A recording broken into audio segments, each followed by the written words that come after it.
Ayan mga kasari-sari on the spot jackpot. Ayan, naghuhugas ako ng mga plato namin hindi ginagamit.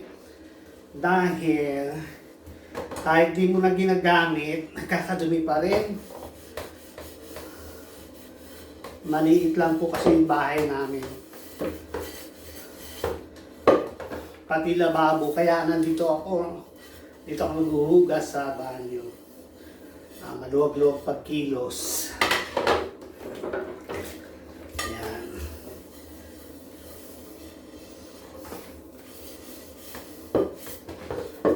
Para mahugasan ko ng maayos. Ang dami namin yung nakalagay lang sa ano, hindi na magagamit. Kaya nag-aalaw na po ako ng mga plato namin hindi ginagamit. Nakakadumi pa rin.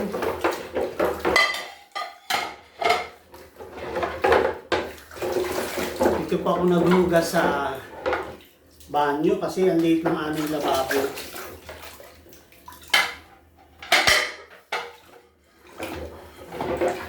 Kailangan mahugasan ng maayos.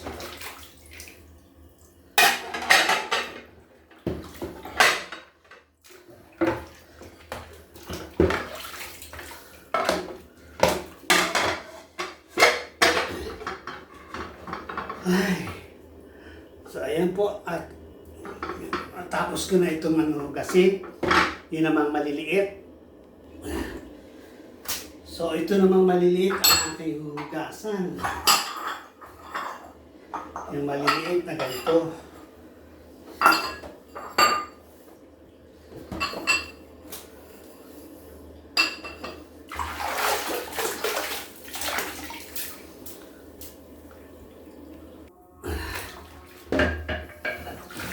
So ito po, tapos na tayo maghugas yung maliliit na mangkok natin. Hinihingal po ako sa pagkukuskus kasi nga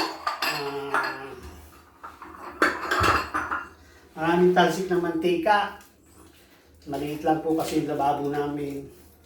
Ay pag nagluto ka, talsik na dito sa plato yung mga mantika. Ayan.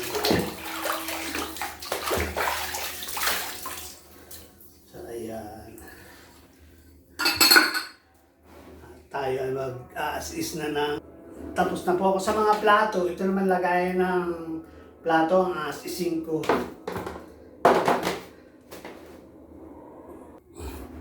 Magga-gloves ako parang hapdi na yung mga daliri ko. Madali po akong maano ng mga...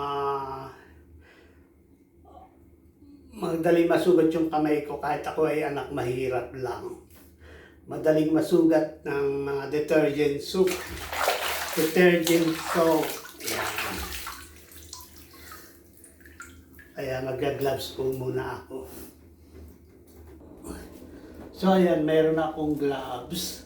Ito po yung ginagamit ko pang hair color.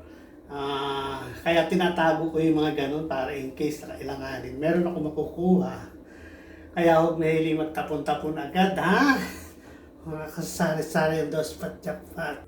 So, ayan. Natapos ko na linisan yung lababo. Medyo pumuti naman siya. Dito na tayo sa... I-continue na natin yung paglilinis ng lagayan ng plato. Hindi na po kami pumuporma ng mga magagandang gamit sa kusina. Kasi pag OFW ka, hindi naman advice na bumili ka ng mga haling gamit sa kusina. Unless ko dadali. Sa Pilipinas naman, marami naman tinda kung gusto mo magaganda. Sa Pilipinas ka na lang bumili. Pag dito, iiwanan mo lang naman ito. So yung mga gamit lang tayo, okay na yun. Yung sa mga loloho sa buhay, yung malalaki ang sweldo, okay yun. Kasi pera naman nila yun. Pero pag sa akin, hindi naman malaki ang sweldo ko. Hindi naman ako nagtatrabaho as professional na kagaya ng mga engineer. Yan. So, engineer lang ako sa mga buhok, sa mga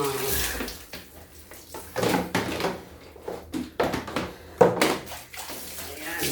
So, medyo pumuti na siya. Pwede na pagtsagaan. Ayan. Okay na to. Diba? Okay na to. Pwede na po siyang paglagyan ulit ng plato. Ayan. Hindi na. Ito namang isa na nagkikitata ang aking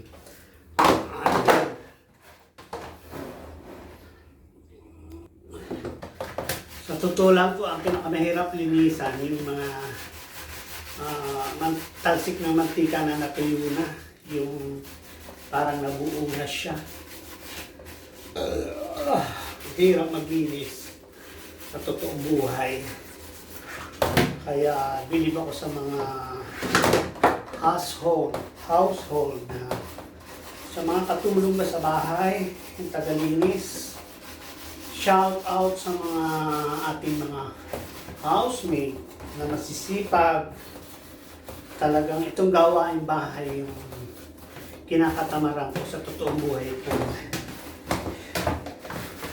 Inaano ko lang kasi nga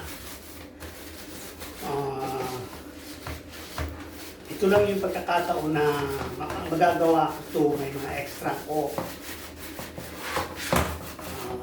Saka exercise na din. Kailangan ko talaga dahil marumi na talaga. Ang hirap kong linisin. Ayan, ang hirap tanggalin ng mga stain ng yellow sa mantika po yan. Yung gamit po namin dito ay yung mga ano lang, simple. Malagyan lang, mga gamit lang. Hindi kami ginagamit ng mga in talagang kusina ng mga mayayaman na kagaya na ni Chris Aquino. Ayan, ito po ay basta may magamit lang. So ayan, at least nabawasan yung dumi. Kukuskusin ko pa ng konti. Tsatsagain ko pa. Ayan.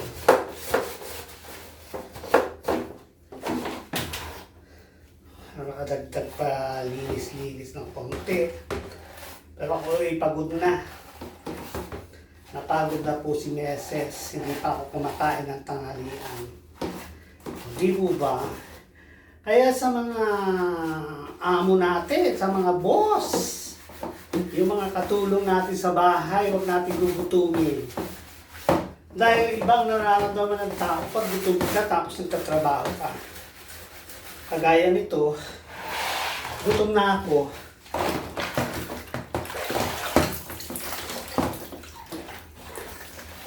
Ayan. Kasi yung iba pinagdadamutan pa ng pagkain. Lugo nyo. Hindi naman sinasabi na ibigay nyo lahat yung pagkain sa mga katulong sa bahay. Ang akin lang. Huwag natin silang gugutumin nang hindi sila nakakaisip ng masama. Kasi ang tao pag gutom, magtatrabaho. Yan.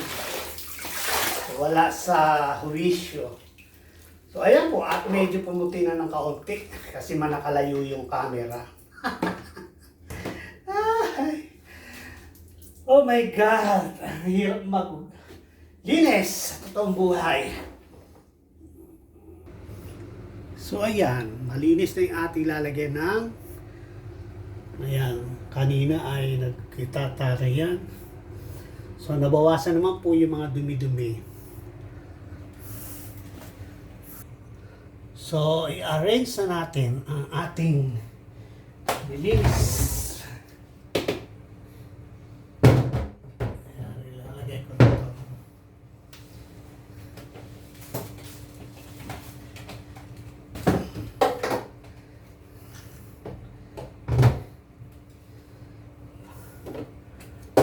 Pilay siya.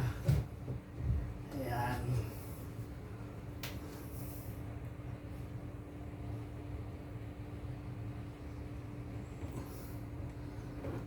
So ayan mga kasari-sari on the spot jackpot. Hanggang dito na lang po ang aking video.